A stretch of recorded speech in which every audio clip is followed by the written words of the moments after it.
Hello' ৰাইজ, এতিয়া মই চিকেন বনাম। কেৰাহীটো গৰম হৈছে, তেল দিছোঁ। এতিয়া পিঁয়াজখিনি অলপ ভাজি ল'ম।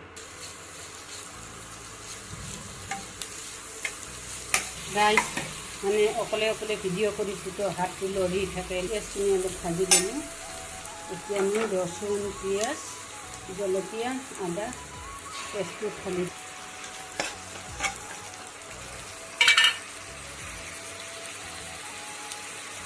তাৰপিছত জিৰাৰ গুড়ি, তাৰপিছত অলপ ধনিয়াৰ গুড়ি, হালধি, জলকীয়াৰ গুড়িটো অলপ পিছত দিম, নহ'লে এতিয়াই দিলে মানে নাকত লাগে।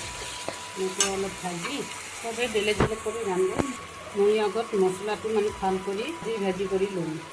মানে কচা ভালকৈ পেষ্টটো ভাজি ল'লে মানে গন্ধটো যায়। পিঁয়াজ আগত মানে মছলাখিনি অলপ ভাজি দিওঁ। এতিয়া মই মানে চিকেনখিনি ঢালি দিম আৰু কচাব লাগে। এতিয়া অলপ টমেটো, কোনোবা কিন্তু মানে আলুবিলাক ভাজি লয়। ময়ো কেতিয়াবা ভাজি লওঁ, কিন্তু আজি ভাজি লোৱা নাই। মই এনেই বেছি আলু একেলগে মাংসৰ লগত ভজা হৈছে। এতিয়া হৈ থাক, যেতিয়া হ'ব আপোনালোকক দেখাব। এতিয়া মানে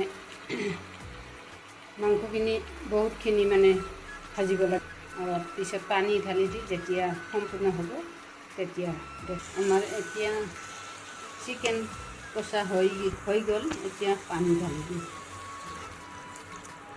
পানীটো উতল আহিলে তাৰপিছত গৰম মছলা দিলে হৈ যাব। মছলাখিনি চিকেনৰ লগত একেলগে ভাজোঁতে মানে দিয়ে গৈছে। উতল আহিলে গৰম মছলা দিলে হৈ যাব। একটু ঝল কৰিম। এতিয়া ঢাকনি মাৰি দিছোঁ। উতল আহিলে গৰম মছলা দি নিমখ। আমাৰ চিকেন হৈ গ'ল। এতিয়া গৰম মছলা দিলোঁ আৰু এতিয়া নমাত কেনেকুৱা হৈছে ৰাইজ ক'ব।